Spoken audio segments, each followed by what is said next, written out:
자, 즐거운 기출문제 해설 36번부터 들어갈 차례죠. 근데 36번 들어가려고 봤더니 에헤 직접 하는 법, 수익 하는 법이죠. 이건 조금 시간이 걸리죠.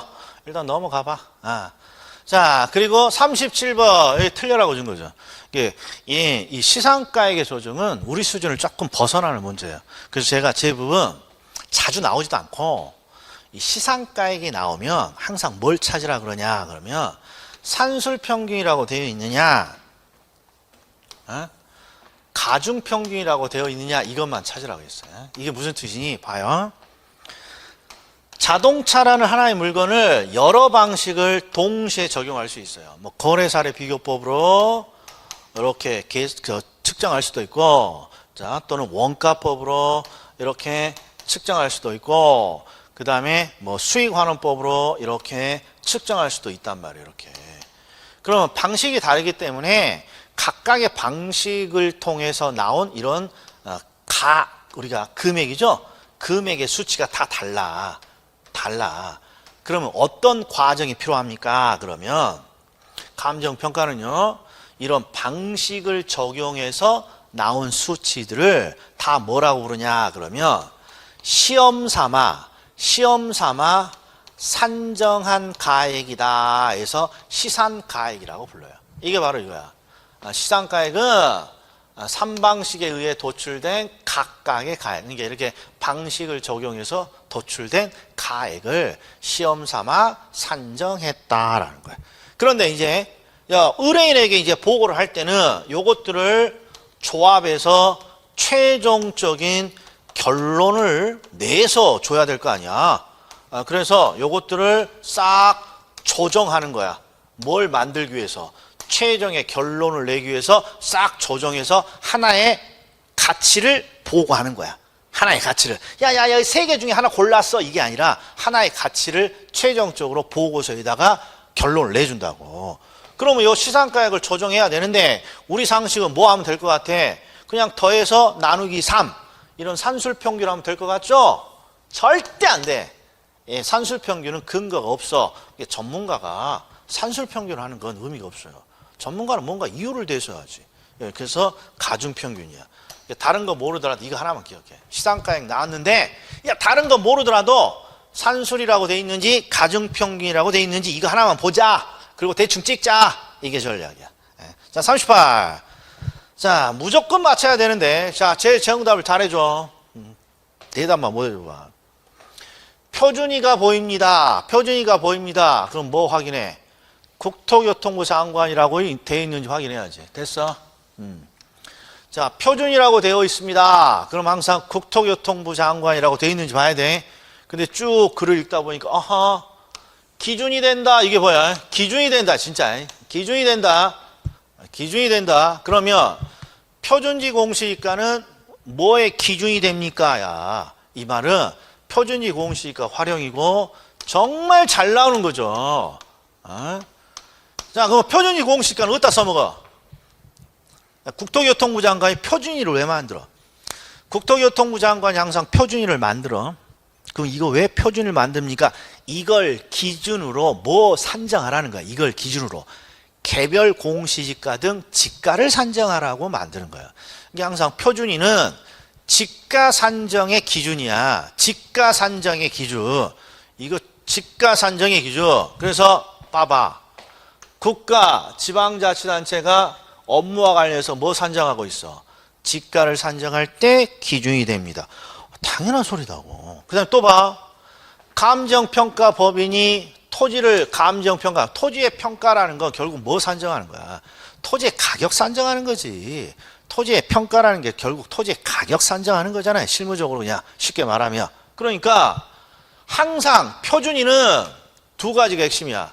표준위가 나오면 국토교통부 장관이라고 되어 있는지 확인하고, 두 번째 표준위는 항상 뭐의 기준이야? 지가 산정하라고 만든 거니까 지가 산정의 기준이야. 지가 산정의 기준. 그래서 국가지방자치단체가 지가를 산정할 때 기준이 된다. 감정평가업자가 토지를 평가할 때 기준이 된다. 자, 그러면 이제 여기 봐. 표준위는 두 개 확인이야. 그러면 개별이는 표준이 없는 3종 세트가 있어. 3종 세트가.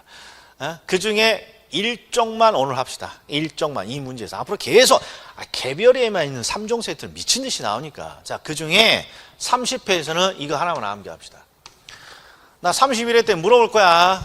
자, 표준지로 선정된 토지, 표준지로 선정된 토지, 조세 부담금의 부과 대상이 아니라면 개별이를 결정한다, 결정하지 아니할 수 있다.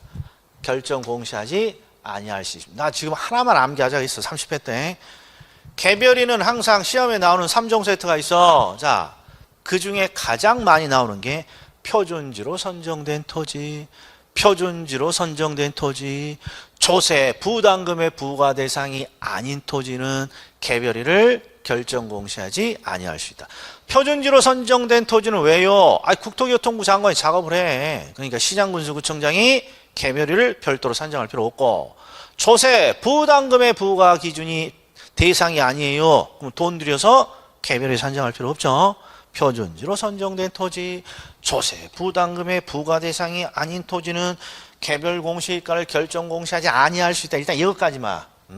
자, 39. 자, 공시지가 기준법은 바로 풀어, 바로 안 풀어? 이건 바로 풀어야지. 자, 지금 제가 바로 푸는 게 세 가지가 있었어. 입지계수, 기대 수익률, 그리고 거래사례 비교법이나 공시지가 기준법은 바로 풀어야지. 자, 해봅시다. 항상. 자, 공시지가 기준법은 일단 표준지 공시지가를 찾아. 이런 거 뭐 볼 필요도 없어. 표준지 공시지가를 찾아. 근데 표준지 공시지가가 2개 줬어. 그러면 대상을 봐야지 그때는.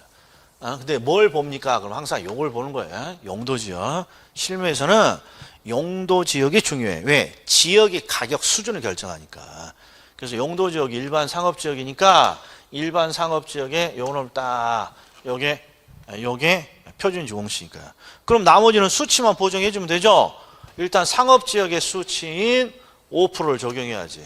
5%. 그 다음에 여기는 뭐 수치 없으니까 동그라미 칠 거 없고, 개별이는 기호 1, 2에 비해 각각 가로 조건에서 10% 우세하고 그 밖의 요인은 없습니까? 그럼 요것만 딱 보정해주면 되잖아. 요것만. 어떻게 보정해줘요? 5% 상승이니까 곱하기 1.05, 10% 우세니까 곱하기 1.1 이렇게 해주면 돼. 그러면 정답 2, 3, 1, 9. 이건 바로 풀어줘야지. 나 1.05, 1.1 이런 것도 모르겠어. 그럼 잘 봐봐. 대가리 2에다가 야 5% 올리래. 그럼 100이 아니라 105. 야 10% 우세야 돼. 그럼 100이 아니라 110. 그리고 나서 대가리가 2, 3, 1 이렇게 시작하는 거 찾아. 이렇게 계산하면 애가 단위 이런 거 따지지 말고 2, 3, 1 이렇게 시작할 거야. 그럼 이거는 정답이야. 이건 해줘야지. 그럼 이제 뭐 나왔다? 자 40번이야. 지역 분석, 개별 분석 잘 나온다. 그리고 난이도 굉장히 쉽다. 자, 일단 이거부터 해보자. 우리가 암기를 좀 해야 될 게 있어. 지표 수준 개최 가격이야. 지표 수준 개최 가격. 지역 분석과 개별 분석이 시험에 자주 나오는 이유는요, 대비되는 개념이라 그래요. 대비되는 개념이라. 대비되는 개념. 왜? 지역 분석은 표준적인 이용과 지역의 가격 수준이고요. 개별 분석은 표준적인 이용이 아니라 최유효 이용과 구체적 가격이고요. 그래서 이런 거 하나 암기해야 돼. 지표 수준, 개최 가격. 지표 수준, 개최 가격. 그런데 이것만 갖고는 지문 5개가 풍부하지가 않아. 그래서 항상 여기다가 뭘 껴? 그렇죠. 지역 분석의 대상이 되는 지역, 인근 지역, 유사 지역, 동일 수급권. 이게 끝이야. 이것만 암기해. 지표, 수준, 개최, 가격, 그 다음에 인근지역, 유사지역, 동일수급권. 그런데 해봅시다. 표준적 이용과 가격, 수준, 지역 분석 됐고, 그 다음에 2번을 봤더니 지역 분석은 뭐고요? 개별 분석은 뭡니까? 라고 돼 있어. 근데 대비되는 개념이 나왔어. 미시냐, 거시냐. 근데 지역이 더 클 거 아니야. 이쪽이 거시겠지. 개별은 미시고. 여기서 정답이 딱 그래. 쉽다고. 항상 이런 식이야. 항상. 자, 그런데 여기서 하나만 더 봅시다. 자, 5번 봐봐. 최유효 이용을 판정합니다. 그러면 개별 분석 바로 나와야지. 이게 논점이야. 개별 분석 최유효 이용. 그 다음에 지역 분석, 표준적 이용. 그리고 인근 지역은 잘 나와. 인근 지역은 항상 두 가지를 꼭 확인해야 돼. 하나만 확인하면 안 돼. 이것만 확인하면 안 돼. 자, 인근 지역은 대상이 속해 있는 지역이고요. 대상이 속해 있는 지역이고요. 이것만 보면 안 돼. 반드시 뒤를 봐. 뭘 공유하는 지역? 지역 요인을 공유하는 지역입니다. 두 가지 봐야 돼. 대상이 속해 있다. 지역 요인을 공유합니다. 그러면 이론 문제가 끝났네. 그럼 이제 뭐 푼다? 이제 풀지 않았던 계산 문제를 이제 하나씩 보는 거야. 그런데 이것도 봐봐. 자, 08번은 탄력성의 계산 중에 조금 좀 난이도가 있어요. 어떻게 푸니? 그러면 봐봐. 가격 탄력성, 소득 탄력성, 교차 탄력성을 줬어요. 그러면 이렇게 적어. 가격 탄력성 0.6, 소득 탄력성 0.4, 교차 탄력성 0.2 이렇게 적어놓고 출제가 준 문구가 있어. 자, 여기 있지. 아파트의 가격, 소득, 오피스텔의 가격이 다 3%씩 올랐다는 거야. 다. 그럼 오이다 정리. 자, 가격도 3%, 소득도 3%, 교차는 항상 다른 재화를 말해. 다른 재화. 여기는 지금 아파트에 대한 거니까 아파트와 다른 오피스텔 가격이 여기 있는 거지. 이것도 3%야. 그런데 정확히는 오피스텔이지. 오피스텔 가격이지. 이렇게 적어놔. 그럼 할 거 다 끝났어. 뭐 하나요? 그러면 자, 가격이 바뀌고 소득이 바뀌고 교차 다른 재화의 가격이 바뀌면 뭐가 바뀌냐? 소비량이 바뀌어. 그러니까 이 소비량을 분석해 보자고. 자, 가격이 자, 수치부터 봐. 3% 변했어. 그러면 0.6을 곱해. 그러면 3, 6, 18, 1.8%가 변한 거야. 1.8%가. 3%인데 탄력성이 0.4야. 그러면 3, 4, 12, 1.2%가 바뀐 거야. 3%인데 0.2야. 그러면 0.6% 바뀐 거야. 0.6%. 왜? 탄력성이 소비량의 변화를 의미하니까 3%에 0.6배가 바뀌었다는 거야. 3%에 0.4배고. 근데 여기서 끝내면 안 되고 부호를 봐야 돼. 부호. 가격이 올랐어. 가격이 올랐어. 가격이 오르면 소비량은 줄어야지. 노 땡큐니까. 소득이 올랐어. 소득이 올랐어. 그럼 소비량은 늘어야지. 소비량은 늘어야지.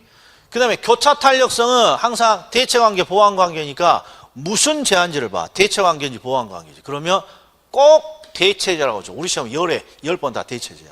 그럼 따라서잖아. 따라서. 그러면 네 플러스면 나도 플러스야. 그래서 이거 다 합치면 이게 전체 소비량의 변화야. 전체 소비량의 변화. 다 합쳤더니 빵프로다야. 빵프로. 그러니까 변화 있다 없다. 변화 없다. 할만하죠? 할만한데 이런 문제가 항상 나오느냐? 그건 아니라는 것이. 이 형태는 할만해. 자, 그 다음에 이거 봐.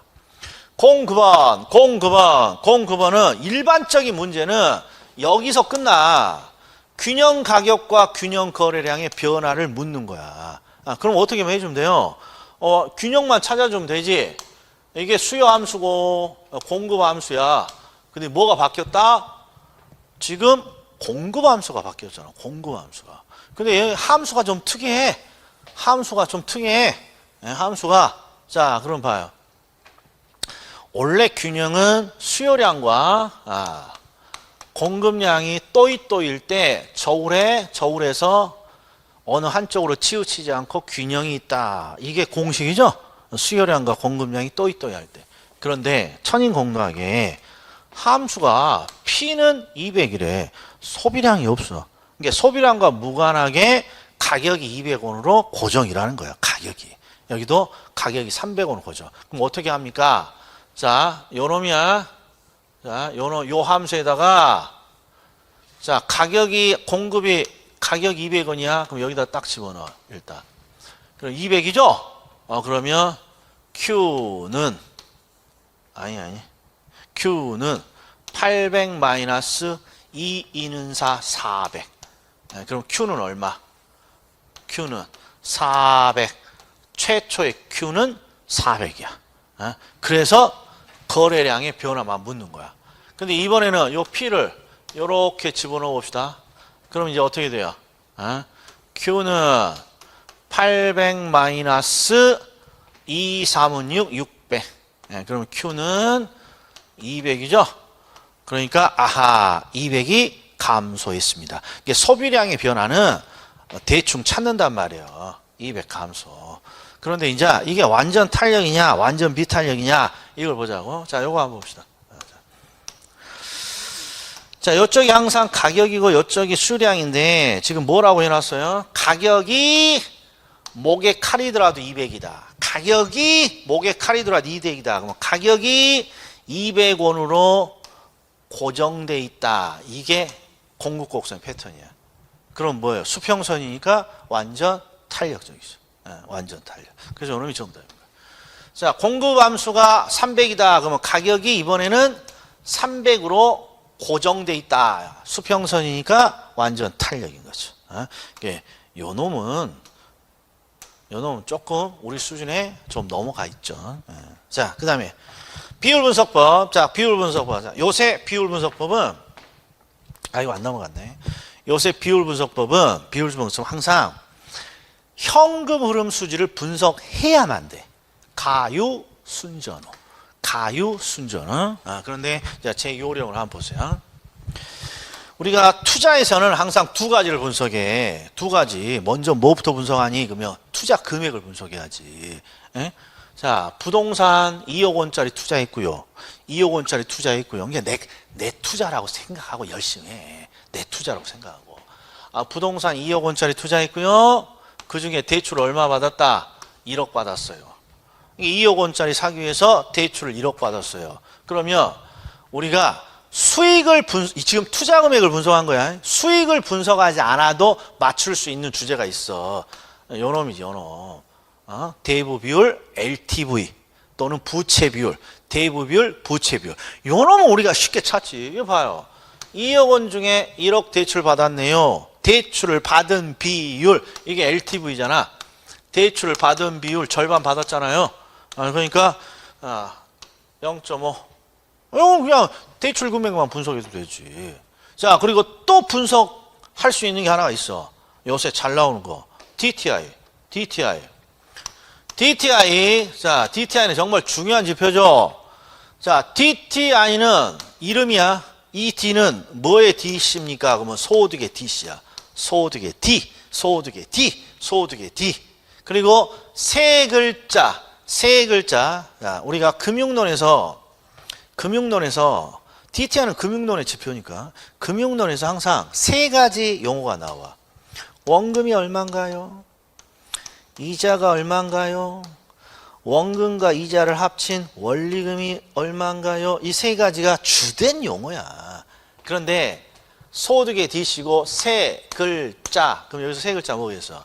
그렇죠. 소득에서 원리금이 차지하는 비율이라고. 근데 소득에서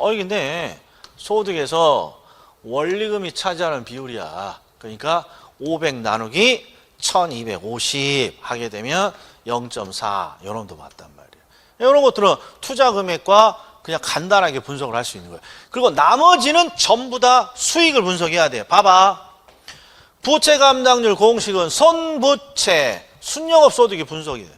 항상 공식이 손으로 부채를 붙입니다. 손부채. 순영업 소득이 나와야 되잖아. 소득. 자, 채무 불이행률은 항상 유채무시지. 유채무시가 0 부인을 띵고 갑니다. 그러니까 유효총소득 분석해야 돼. 이것도 봐. 영업 경비 비율이 뭡니까? 유효총소득 분석해야 되잖아. 그러니까 투자 금액만 분석해서 맞출 수 있는 주제를 먼저 하고 여기서 정답이 안 나오면 이제 분석해야지. 그럼 해봅시다. 자, 첫 번째. 자, 가능 총소득 2천만 원 됐네. 2천만 원. 그 다음에 유효 총소득 공실을 빼야죠. 공실이 가능의 25%니까 4분의 1이죠. 500만 원이네. 500 빼면 1,500이야. 그 다음에 순영업소득이야. 순영업소득은 영업 경비를 차감해야 되는데 가능해 50%가 경비야. 2천에 50%가 1000이네. 그러면 1000만 원 또 빼면 500만 원이네. 그럼 다 구한 거야. 그럼 이제 해봅시다. 부채 감당률은 선부채야. 그러니까 순영업소득이 부채 서비스액을 감당할 수 있나요야. 순영업소득은 500이고 부채 서비스액이 어디야? 이놈이죠? 요걸 우리가 부채 서비스액이라고 하잖아. 부채 서비스액. 그러니까 500만 원, 500만 원. 1이네. 1. 못했네. 이 문제가 어려운 이유가 정답이 5번에 있다는 게 문제야. 근데 채무 불이행률이야. 채무 불이행률 항상 유채무시야. 유채무시가 뭘 띵고 가? 0 부인을 띵고 갑니다. 이게 암기코드죠. 유효총소득 1,500. 영업경비 얼마?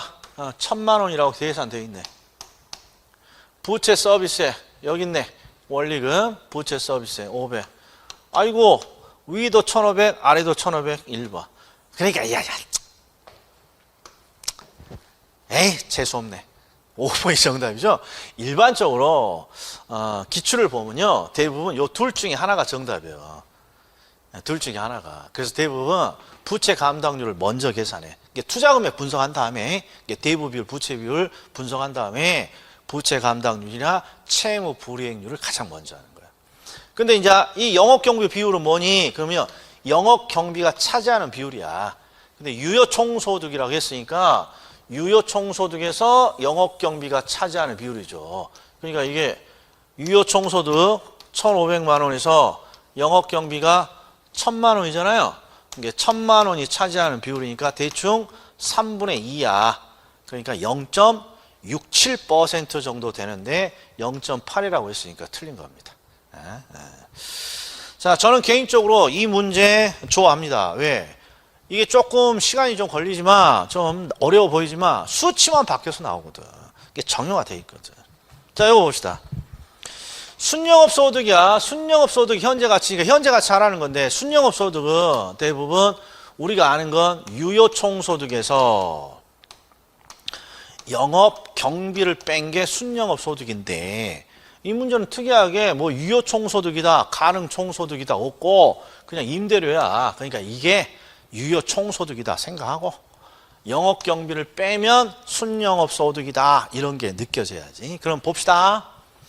자, 얘는 1년, 3년간이야. 그러니까 스케줄을 그려보자고. 자, 그러니까 임대료 그냥 총수익이라고 합시다. 1000년 차에 5천만 원, 두 번째 200만 원씩 넣으니까 5,200만 원. 3년 차에 5,400만 원 이렇게 되겠죠. 그러니까 이런 스케줄을 간단하게 그릴 수 있어야 돼. 그리고 경비가 얼마니? 경비가 얘는 2,000부터 또 100만 원씩 늘어. 2,000부터 100만 원씩 늘으니까 2,100, 2,200 이렇게 되는 거지. 그래서 요거 빼면 이게 순영업 소득이 되는 거죠. 그럼 얼마예요? 3,000, 3,100, 3,200. 아하.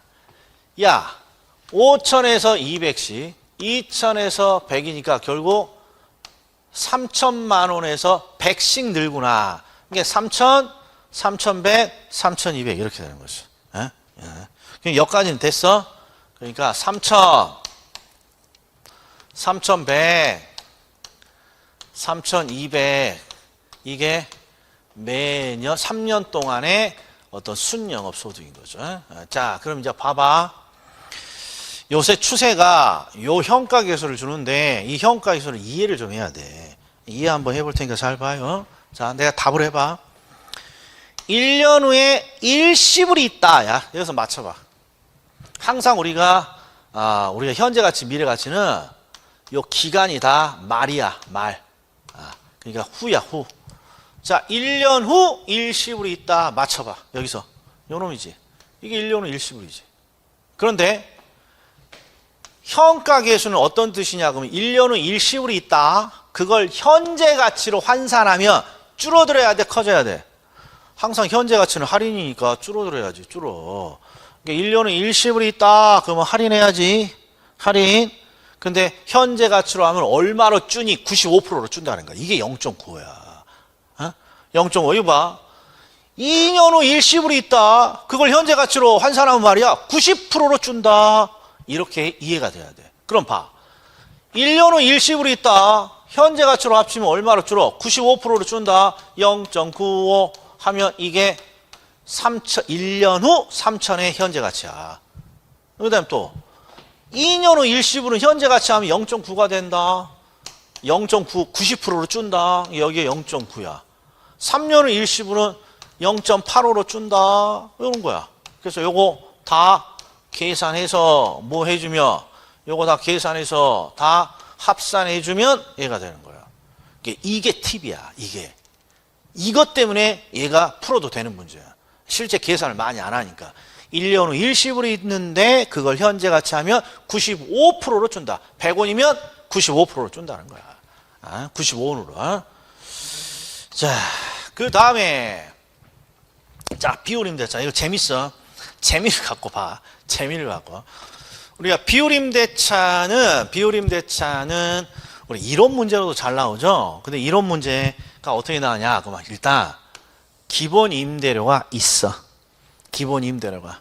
그리고 매출액의 일정 비율을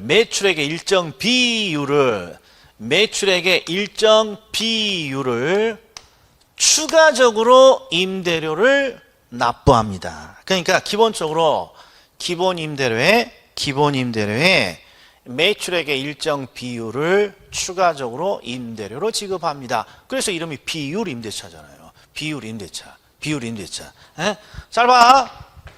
기본 임대료를 내고 기본 임대료 이외에 매출액의 일정 비율을 추가적으로 내. 그러니까 임대료가 뭐와 연동되어 있습니까? 그러면 매출액이랑 연동되어 있다라는 걸 기억해 줘야 돼. 임대료가. 그럼 이제 읽어볼 테니까 잘 봐봐. A 회사는 분양면적 500제곱미터의 매장을 지금 임대하고 있는데 손익분기점 매출액 이하라면 기본 임대료만 내고요. 손익분기점 매출액을 초과하면 그렇죠. 추가 임대료를 낸다는 거야. 매출액 일정 비율을. 그러면 이걸 매출액하고 임대료를 섞어서 이해하면 아주 골치 아파. 그래서 잘 제 말대로 해봐. 자, 봐. 매출액과 관계가 있지만 임대료 산정이 매출액과 직접적인 관련이 없어. 그러면 내가 할 수 있는 거 해보자고. 500이고 지금 얼마야? 예상 매출액이야. 예상 매출액이 제곱미터당 20만 원이니까 5, 2는 10 하면 예상 매출액이 지금 1억 원이라고. 예상 매출액이 1억 원이야. 그리고 손익분기점 매출액이 얼마니? 그러면 5천이야. 그러니까 이 A 회사는 아이고 반듯하지가 않냐. 자, 이 A 회사는 1억 원의 매출이 가능해. 예상이 돼. 예상이. 그리고 손익분기점 매출액이 5천이니까 5천이 손익분기점 매출이야. 에?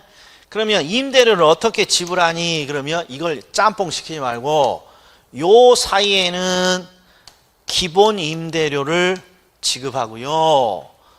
요 사이에는 매출액의 일정 비율을 추가 임대료로 지불해요 라는 뜻이야. 그런데 이미 결정이 돼 있잖아.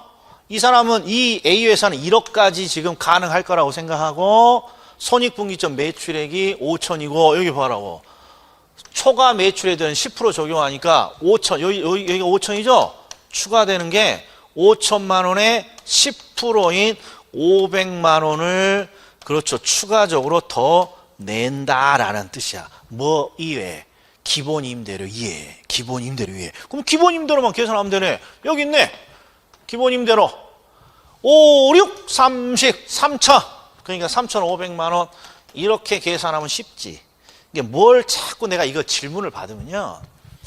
뭐가 자꾸 안 되냐 그러면 어떤 매출이면 어떤 매출이고 어떤 매출이면 어떤 매출이니까 임대료랑 매출이랑 자꾸 섞어서 생각하는 거야. 임대료 산정은 별도로 하는 거야. 다만 매출액의 구성에 따라서 어떤 임대료를 선택하느냐야. 그러니까 매출액을 딱 적어놓고 야, 요 부분은 야 비율 임대차 추가적인 비율 5천에 10% 5천 500 여기는 기본 임대료 기본 임대료 돼 있네. 제곱미터당 6만 원 이렇게 딱 계산하면 헷갈릴 일이 없지. 에? 에. 자, 그 다음에 자, 직접환원법. 직접환원 이게 마지막 계산 같네요. 직접환원법은 풀어줘야 되는 계산 문제예요. 왜 그러냐? 직접환원법은 공식이 순영업 소득을 찾고 환원율로 나누는 거야. 그런데 여기 봤더니 환원율을 10% 줬어. 아하, 그럼 끝이야. 뭐만 찾으면 돼. 순영업 소득만 찾으면 되네요. 순영업 소득만. 그리고 이거 봤더니 아하, 가능 총소득 8천. 공시를 빼면 유효죠. 공시를 빼면 가능의 10%니까 800을 빼면 7,200만 원이 유효야. 유효. 그럼 뭐만 해주면 돼? 경비만 빼주면 순이지. 경비만 빼주면. 그러면 이제 여기서 뭐 찾으라는 거야? 영업 경비 항목만 찾으면 되지. 영업 경비 항목만. 유지 수선비 영업 경비 항목. 화재 보험료 영업 경비 항목. 그리고 이거 대단히 중요하지. 세금 중에 재산세는 영업 경비 항목. 그러면 700이네. 경비가 영업소득세하고 부채 서비스액은 경비가 아니니까 경비가 700이에요. 그럼 요거 빼면 순이 6,500. 그리고 환원율 10% 0.1로 나누면 6억 5천 이렇게 되겠다. 이렇게. 이게 막상 풀어보니까 더 할만하죠. 이게 너무 버리지만 말아라. 자, 그러면 이렇게 끝나는 거야. 자, 이런 식으로 어떻게 최근 6년치를 풀어줄 테니까 뭐만 좀 해줘. 그렇죠. 모의고사를 기출문제를 시간을 재고 꼭 풀어갖고 와야 돼. 시간을 재고 꼭. 그래야 뭔가 얻어 가시는 게 있다. 여기까지입니다. 31회 뵙겠습니다.